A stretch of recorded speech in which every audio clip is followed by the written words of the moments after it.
materi lanjutan dari yang sudah Ibu share hari Senin lalu.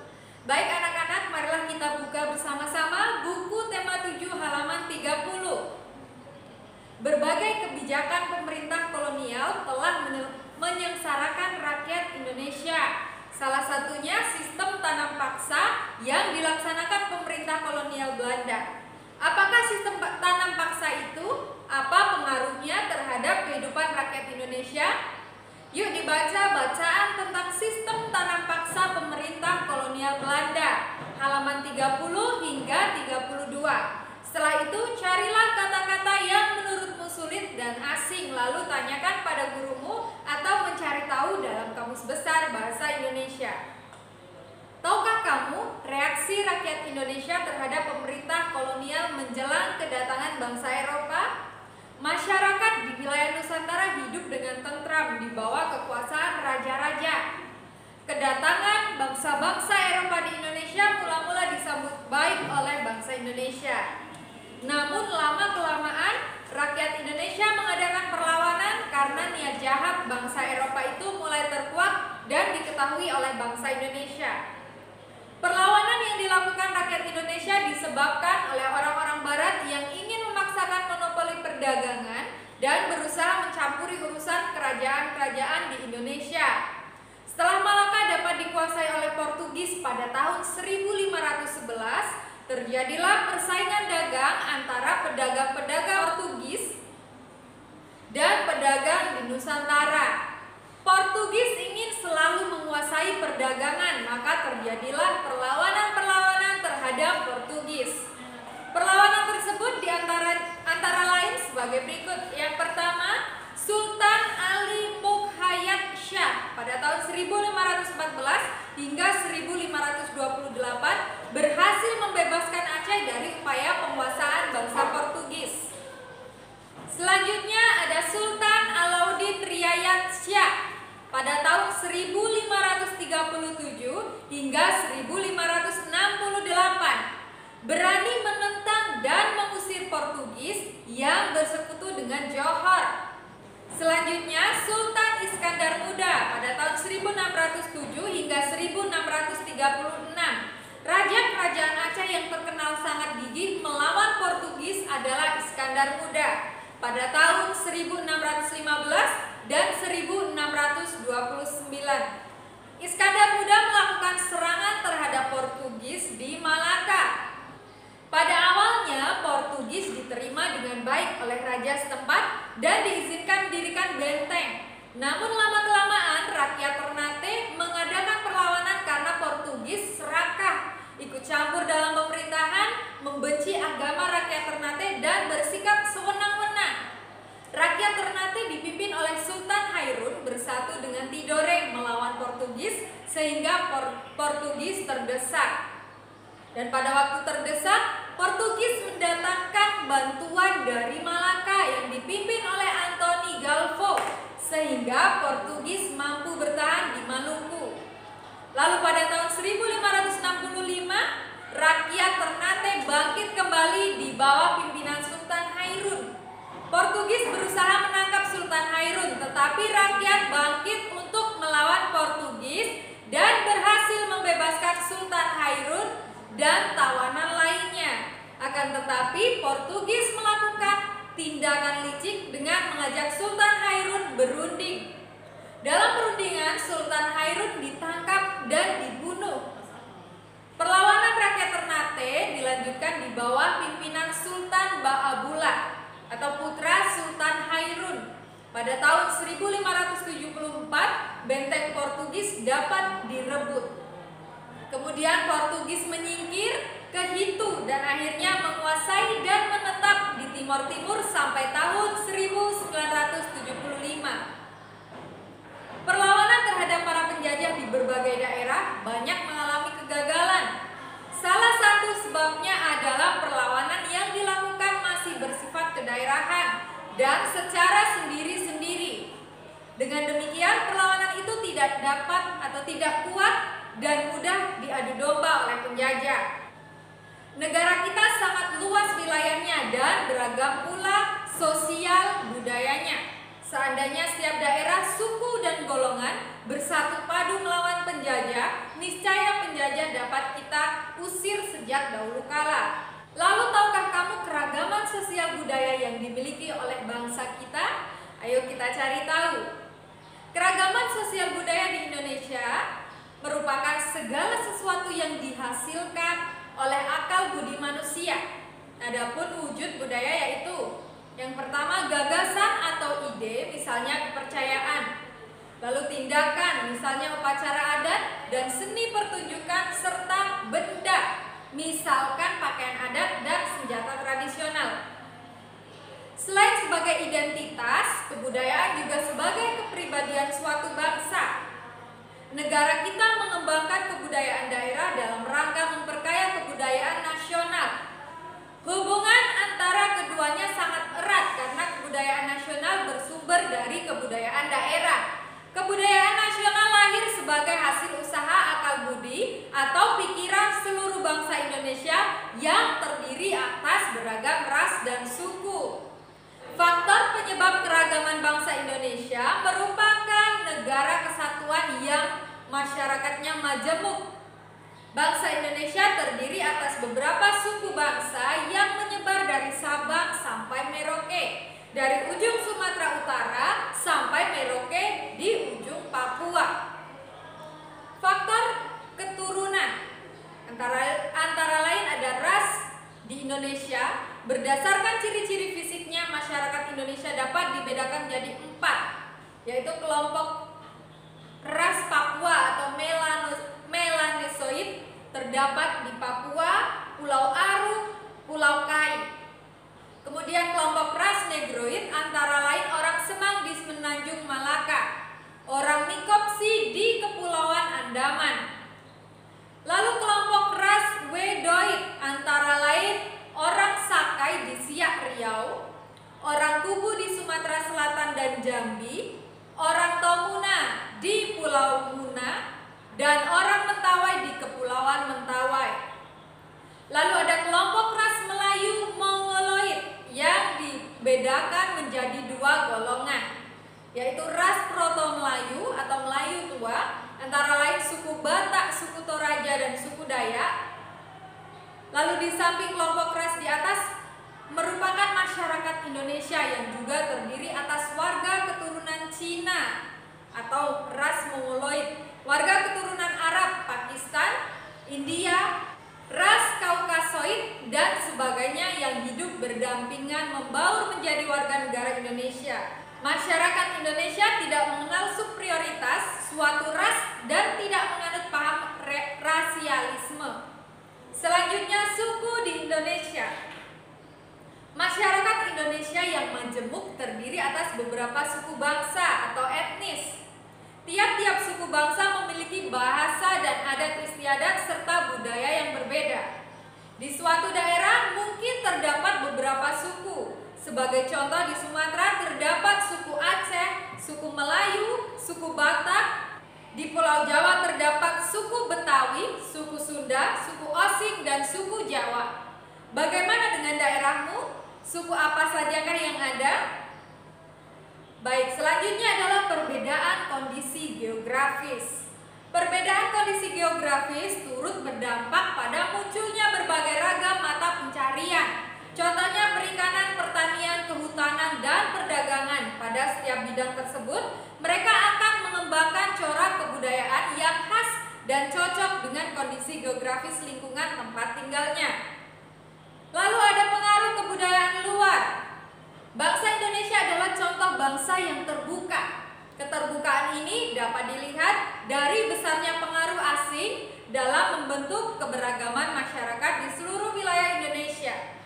Pengaruh asing yang pertama ialah ketika orang-orang dari India, Cina, dan Arab kemudian disusul oleh orang-orang dari Eropa. Bangsa-bangsa tersebut datang dengan membawa kebudayaannya masing-masing. Baik, tahukah kamu, syukur adalah ucapan yang tepat atas keberagaman sosial budaya bangsa kita. Melestarikan adalah tindakan yang tepat ketika menyaksikan kebudayaan-kebudayaan dari berbagai suku bangsa di Indonesia. Adapun kerukunan merupakan cita-cita yang harus menjelaskan ketika melihat berbagai perbedaan suku bangsa yang ada di Indonesia. Perlu kamu ketahui bahwa berbagai perlawanan terhadap penjajah terus mengalami kegagalan karena perlawanan masih bersifat kedaerahan. Kemudian lahir sistem perjuangan baru yang dikenal dengan kebangkitan nasional.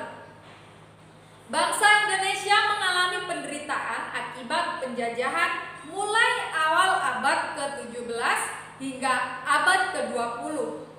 Pada masa penjajahan, bangsa Indonesia telah berusaha sekuat tenaga untuk mengusir penjajah dan bercita-cita menjadi bangsa yang merdeka, bebas dari penjajahan.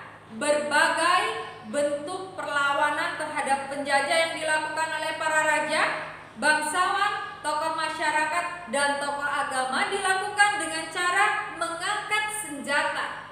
Namun pada umumnya bentuk perlawanan semacam itu mengalami kegagalan.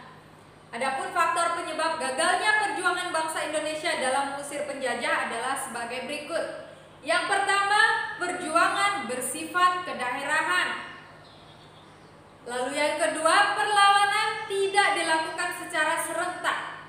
Yang ketiga, masih bergantung pada pimpinan, atau jika pemimpin tertangkap, perlawanan akan berhenti. Lalu yang keempat, kalah dalam persenjataan. Lalu Belanda menerapkan politik adu domba atau divide et impera.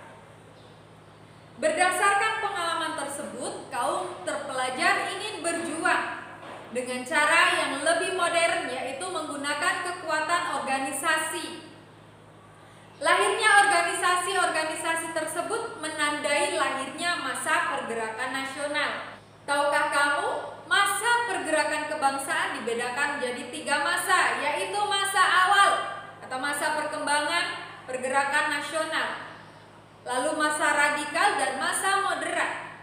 Peristiwa tersebut dijelaskan pada buku tema 7 halaman 45 dan 46.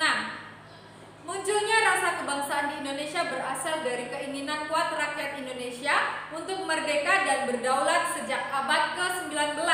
Mulai muncul benih-benih rasa kebangsaan atau nasionalisme bagi bangsa-bangsa di Asia dan Afrika, khususnya di Indonesia. Banyak faktor yang muncul rasa kebangsaan di Indonesia, salah satunya kenangan kejayaan masa lalu.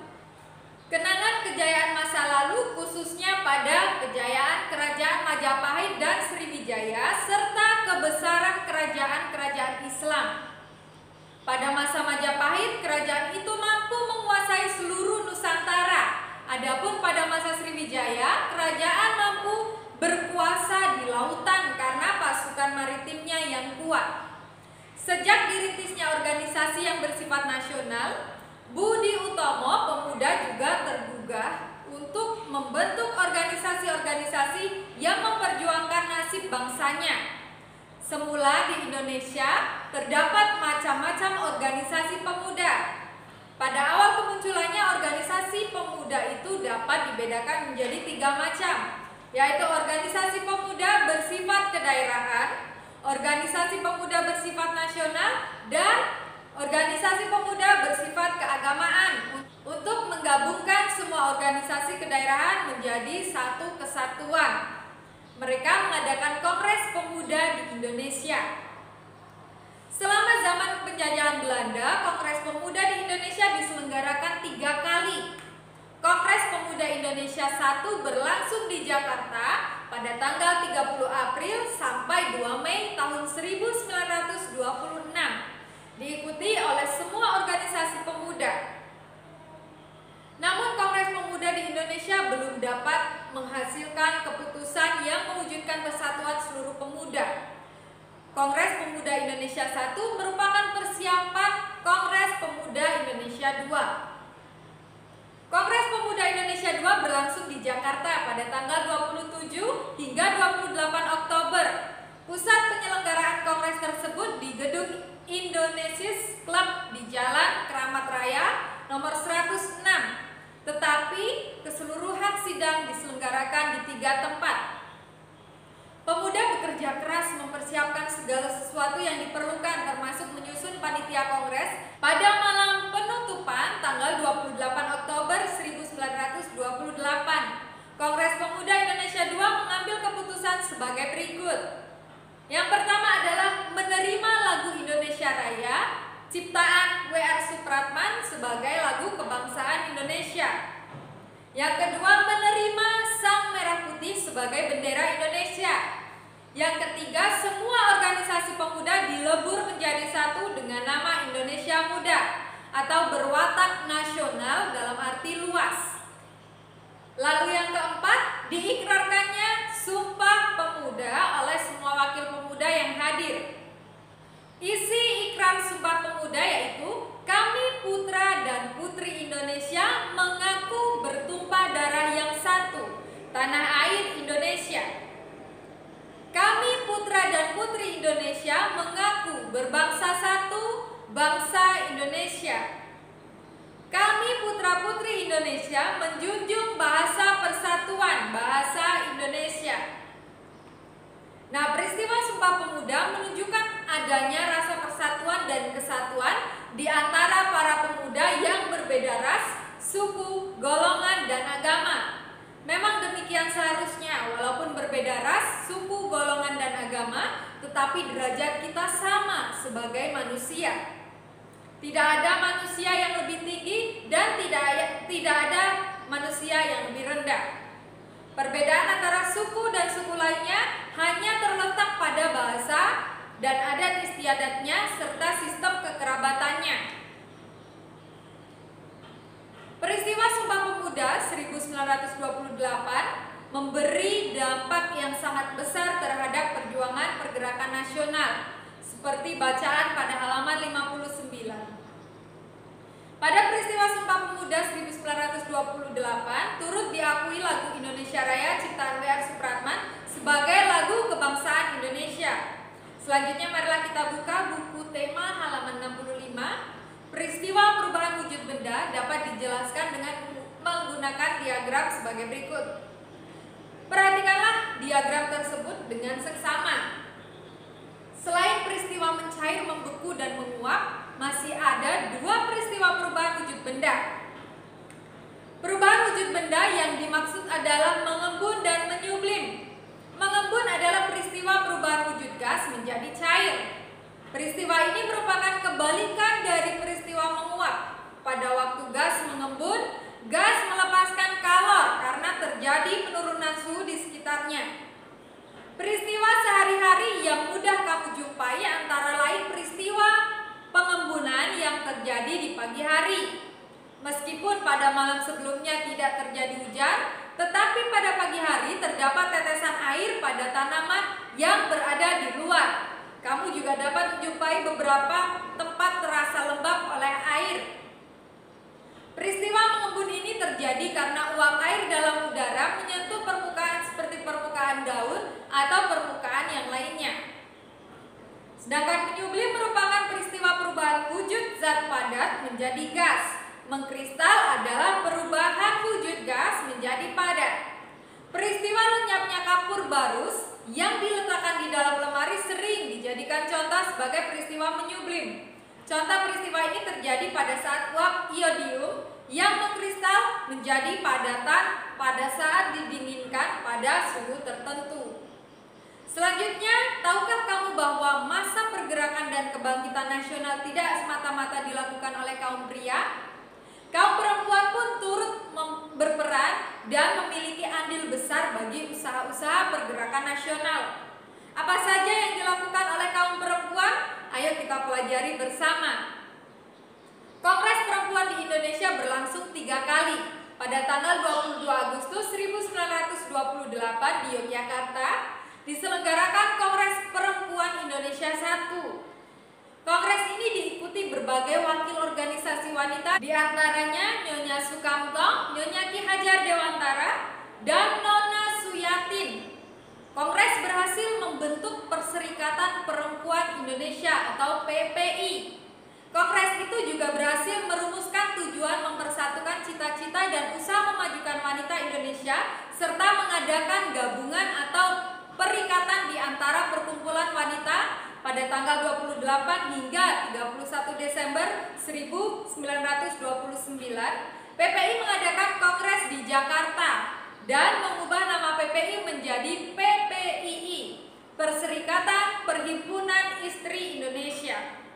Tanggal 20 sampai 24 Juli 1935 diadakan Kongres Perempuan Indonesia II di Jakarta yang dipimpin oleh Nyonya Sri Mangun Sarkoro. Kongres tersebut membahas masalah perburuhan perempuan, pemberantasan buta huruf, dan perkawinan. Kongres Perempuan III berlangsung di Bandung pada tanggal 23 hingga 28 Juli 1938 yang dipimpin oleh Nyonya Emma Puradiredja, membicarakan hak pilih dan dipilih bagi wanita di Badan Perwakilan. Dalam kongres tersebut disetujui RUU tentang perkawinan modern yang disusun oleh Nyonya Maria Ulfa dan disepakati tanggal lahir PPI 22 Desember sebagai Hari Ibu. Kegiatan yang dilakukan oleh para perempuan Indonesia pada masa pergerakan dan kebangkitan nasional merupakan salah satu bentuk perwujudan cinta tanah air. Nah, demikian tadi pembelajaran 7 subtema 1. Jangan lupa untuk menonton setiap video yang Ibu dan Bapak Guru share. Tetap semangat belajar dan jaga kebersihan serta kesehatan. Salam sehat, terima kasih, Namo Buddhaya.